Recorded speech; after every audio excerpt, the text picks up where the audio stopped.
Leer, ¿de qué estamos hablando? Eduardo Galeno afirmó que él hacía parte de la generación a la cual le era imposible deshacerse de las cosas, aquellos que guardan los cubiertos desechables por si algún día hacen falta, que completan la vajilla con los vasos de mermelada o coleccionan cajas por si alguien tiene que mudarse. Todos tenemos en la familia a un representante de esta especie. Son ellos quienes han declarado la crisis de los valores y las costumbres.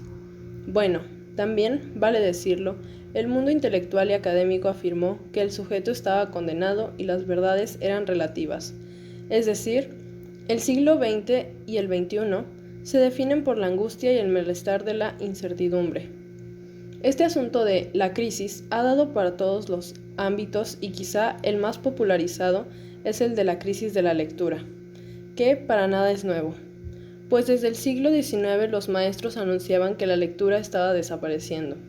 En el siglo XX, amparados en esa preocupación, se puso de moda la promoción de los hábitos de lectura y aparecieron los promotores de lectura, agenciados por los ministerios de Educación y de Cultura, porque era necesario que niños y adultos leyeran, y han desempeñado un importante papel como mediadores del libro y de la lectura.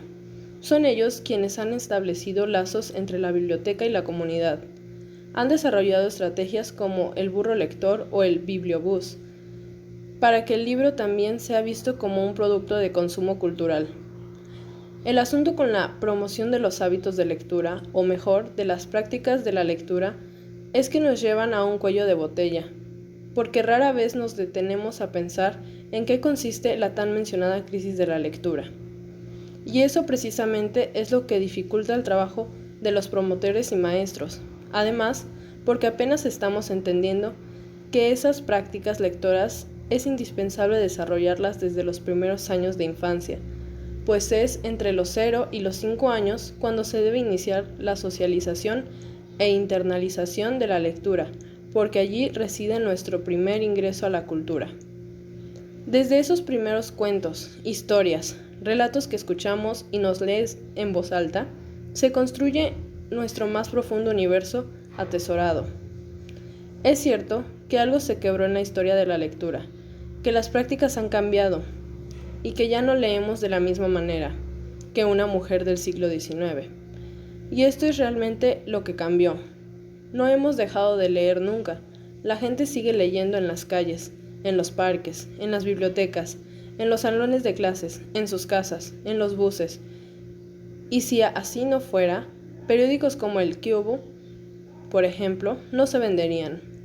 Entonces, la crisis es de un cierto orden de lectura. Los jóvenes siguen leyendo, pero son otras lecturas y otros modos de leer.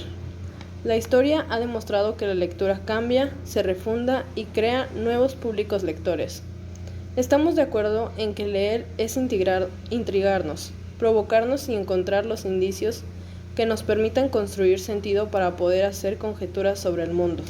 Siempre, a pesar de la poca fe que profesamos en este mundo desencantado, estamos codiciando el sentido. Queremos hacer parte de lo que Raymond Williams llama estructura de sentimiento. La estructura de sentimiento es la pulsión de una época manifestada en el arte y las consecuencias de esa pulsión en la praxis cotidiana. Los públicos lectores responden a esa estructura de sentimiento de la cual son herederos, porque, aunque sea intangible, esa pulsión influye en la construcción de sentido, en las significaciones y en el consumo. En este contexto, lo que debemos evaluar es cuál es la experiencia lectora de nuestra época para que la lectura pueda ser validada y legitimada. Es decir, que la crisis de la lectura viene a ser entonces la dificultad que tenemos para encontrar una nueva significación social a las prácticas de la lectura.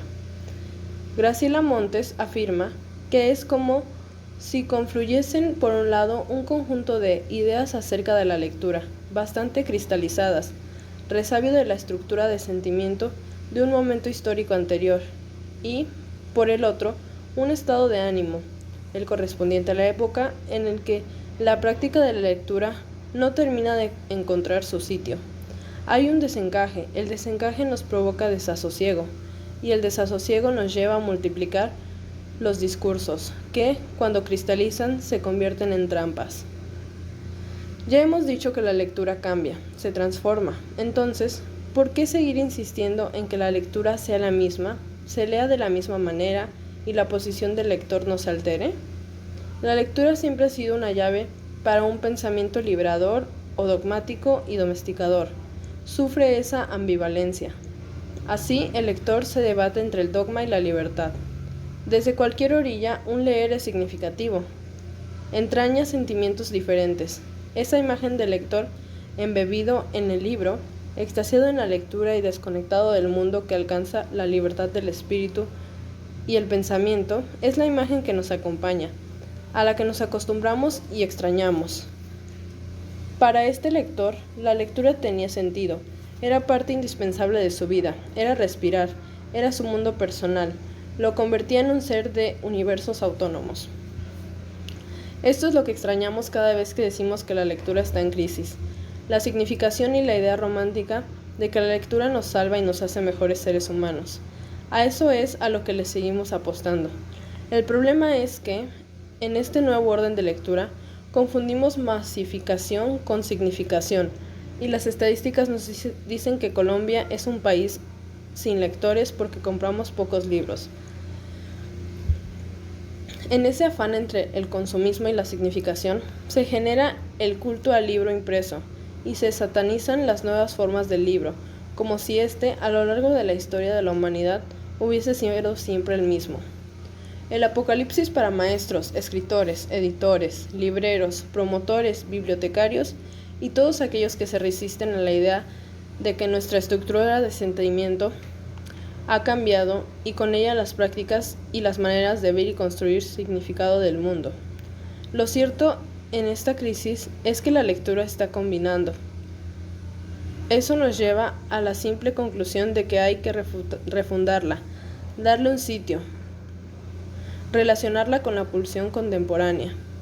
La lectura cero es la que hay que preservar, ese primer asombro que despierta la letra como arcano sagrado y ritual que nos devela que estamos vivos, que podemos descifrar el universo y quizás conquistarlo.